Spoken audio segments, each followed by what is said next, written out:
Nuestra serie especial de Balance a Acontecimientos 2024, seguimos con el eje de la seguridad, enfocado esta vez con los hechos vinculados al estado de excepción y a los femicidios. Vicente Turcios y Gabriela Lobo con el resumen al respecto.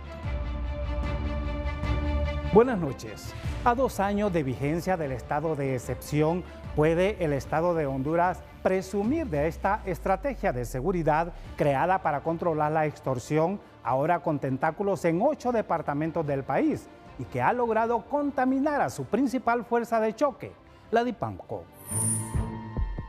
El estado de excepción creado el 6 de diciembre de 2022 cumplió 2 años en medio de fuertes cuestionamientos por sus magros resultados. Fue creado para combatir el delito de la extorsión, pero esta se esparció a otras regiones del país, según revelan investigaciones de organismos de la sociedad civil. En 2 años el estado de excepción se ha prorrogado 16 veces, pero esta estrategia de seguridad falló en su meta de detener la extorsión, pues esta se esparció a 8 departamentos. Además, se corrompió cuando algunos funcionarios policiales, en especial de la Dirección Policial Antimaras y Pandillas DIPANCO, aprovecharon la medida para extorsionar a ciudadanos, aunque sus autoridades matizaron esos actos ilegales con resultados limitados de sus operaciones. Francisco Morazán, Cortés, Choluteca, Atlántida, Lloro, La Paz, Colón e Intibucá son los departamentos de Honduras hacia donde ha avanzado la extorsión en medio del estado de excepción. Un informe de la ASJ presentado el 8 de diciembre reveló que alrededor de 304,000 hogares hondureños continúan siendo víctimas de extorsión, un incremento preocupante de 74,126 nuevos hogares solo en este año.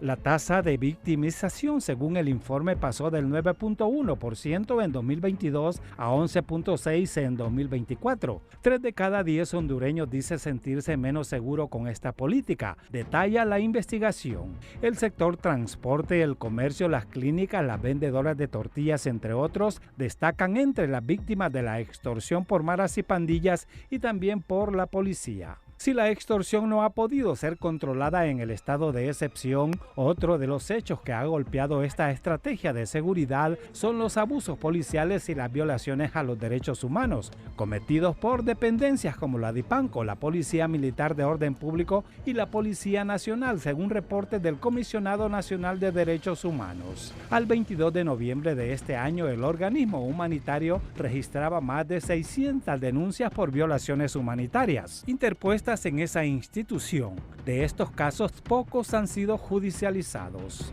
El 14 de junio, un menor de edad fue asesinado a manos de la policía cuando se disponían a comprar una hamburguesa, pretextando violaciones al estado de excepción que luego fueron desvirtuadas. Abusos similares denunció también una familia guatemalteca en la aduana de Florido, en Copán, denuncia recogida por una investigación periodística de los ciclos CAP difundida a fines del mes de noviembre. En los meses de agosto y septiembre trascienden denuncias en contra de efectivos de la DIPANCO, implantando pruebas y extorsionando a particulares, entre ellos un filipino. Más de una docena de agentes han sido salpicados y puestos a la orden de los tribunales. Un tribunal dio sobreseimiento definitivo y provisional a varios de estos uniformados, pero el Ministerio Público anunció el 11 de diciembre que había logrado revocar estas disposiciones. Las autoridades de seguridad han defendido el estado de excepción, indicando una reducción sostenida en los homicidios y señalando que cerrarán el 2024 con una tasa de 27 homicidios por cada 100,000 habitantes, la más baja registrada en las últimas décadas. Esta tasa es validada por el Observatorio Nacional de la Violencia de la UNA. Pero el crimen sigue retando a la autoridad. Al mes de octubre se registraban más de 27 masacres, siendo uno de los departamentos más conflictivos el de Olancho, intervenido varias veces sin resultados efectivos. La última intervención en ese departamento se hizo a inicios de diciembre, cuando el jefe regional de la zona, el comisario Cristian Nolasco, se vio implicado en un altercado con una banda criminal denominada Los Amador, a quienes quiso desarmar por negarse a mostrar el registro de sus armas ante la autoridad. Estos hechos se producían mientras se buscaba en el Congreso aprobar la ampliación de los últimos 3 estados de excepción que desde agosto habían caído en ilegalidad. En la estrategia de convencimiento, las autoridades policiales y militares desplegaron sendos operativos por barrios y colonias, algunos de ellos encabezados por el jefe del Estado Mayor Conjunto de las Fuerzas Armadas, preguntando en las pulperías si le gustaba cómo operaba la autoridad.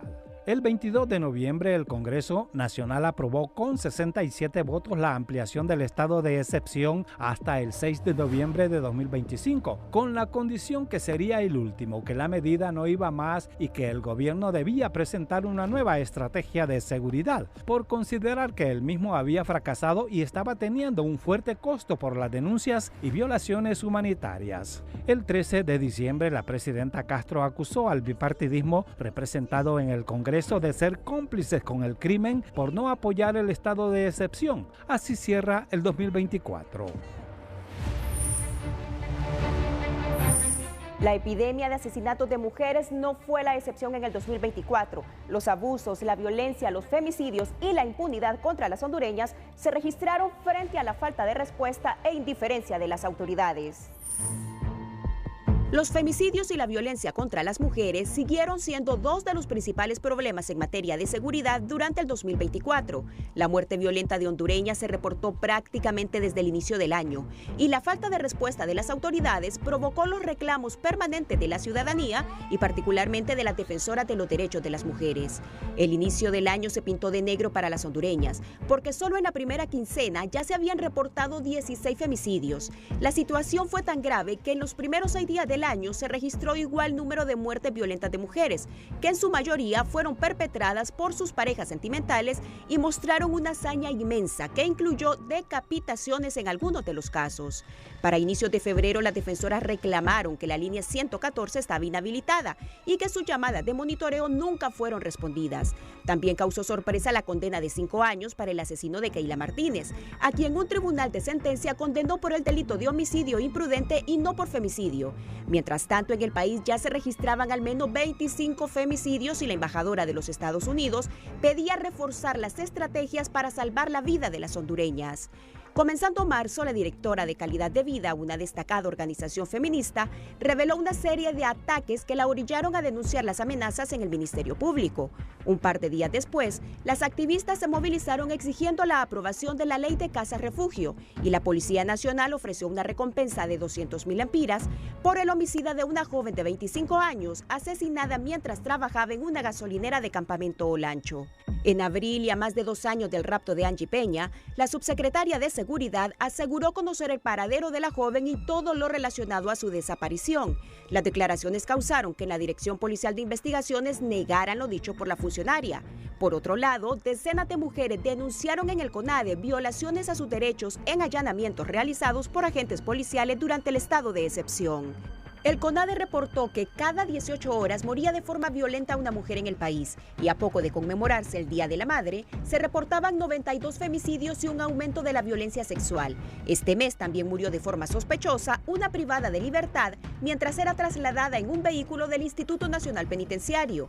Las autoridades determinaron que ella misma se había ahorcado pese a encontrarse enchachada de pies y manos. El caso sigue en impunidad.